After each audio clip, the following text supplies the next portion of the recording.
What's going on, everybody? Back here with another video. I think this is going to be the first video that I ever post on my channel, so welcome. But without further ado, let's just get straight into the video. This is a tips and tricks video. So, alright. This first tip is very useful if you're ever in a double team or stuck in a corner. So what you can do, say one guy here, one guy there. A good move is just a strong step, and then you can blast off, do whatever you want. It's a strong step, not a weak step, it's strong. Another move that you can do, this is if these guys are, a little bigger, a little stronger, you can try to do it between the legs to get through them. Now this is a great move if your opponents are stronger and bigger, as I said, because if you can get onto the hand, it's a really great strategy. The last one is a move that it's not really effective in the corner, but it's pretty effective right here. I don't use this one a lot, but just step here and go. It'll catch the other guy off balance. There's one more that you can do with this. Is can you step between the guy's legs, so he'll instinctively back off, and then you can go and do. Tip or trick number 2. These next few tips are going to be shooting tricks. So, what you want to do when you're shooting, make sure to have your feet shoulder width apart. So that way, if they're too close, you're not going to get knocked out. If they're too far, you're not going to be able to jump. So, shoulder width apart when you shoot. Tip number 3. When you're shooting, make sure you have your arm in an L position. So that way, you can shoot, get good rotation on the ball.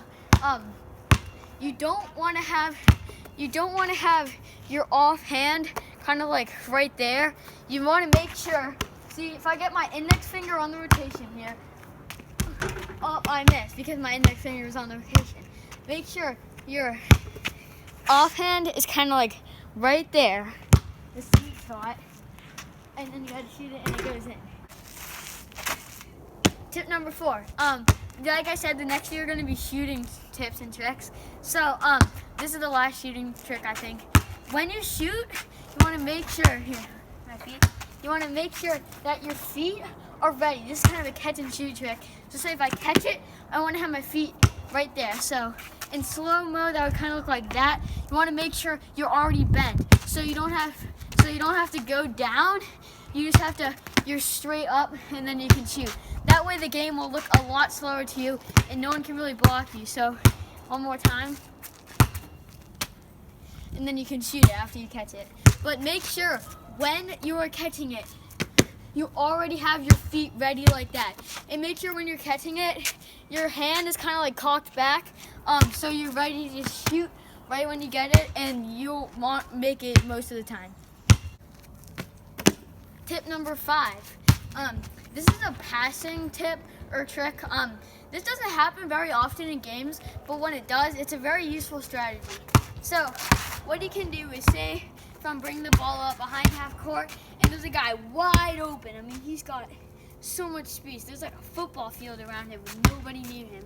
A good move to do right there is, take 1-2 steps and just throw it. So, it would look like this. You dribble up 1-2, and then you throw it. This is a great move to do. It gets you power, and it's not a travel. This move could also be used, say, when you're just dribbling it up. 1-2, then you fire it in there. This next trick, I think it's trick number 6, and who's really keeping count anyways.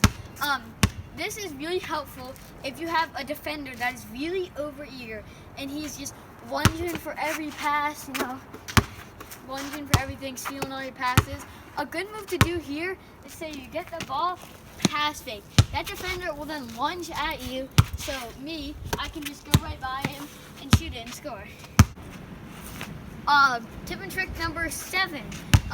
This one also works if you have a really great defender, locking you up, you're not scoring any points.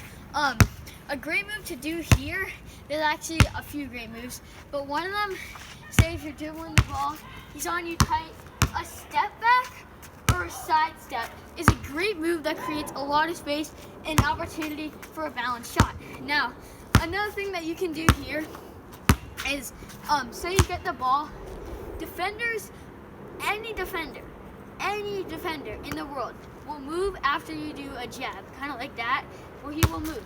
When he does move, you can go here, crossover, shoot, fake the crossover, layup, floater, doesn't matter. But those are just a few great moves if you have a really great defender. This is the last tip or trick. This is a bonus trick. Tip and trick number 8. It's going to be the last one. This is useful for any player on the basketball court. But it really helps out those guys who aren't as tall as everybody and are like good slashers, or just anybody. It doesn't matter. A good move to do here is a floater. Floaters are amazing. I love floaters. I do them almost every game. Another move that I like to do is called a side floater. It's where you kind of like floater it from the side. That's a great move. Floaters are a great move. But I think that's gonna wrap it up for the tip and trick video. So see you guys later.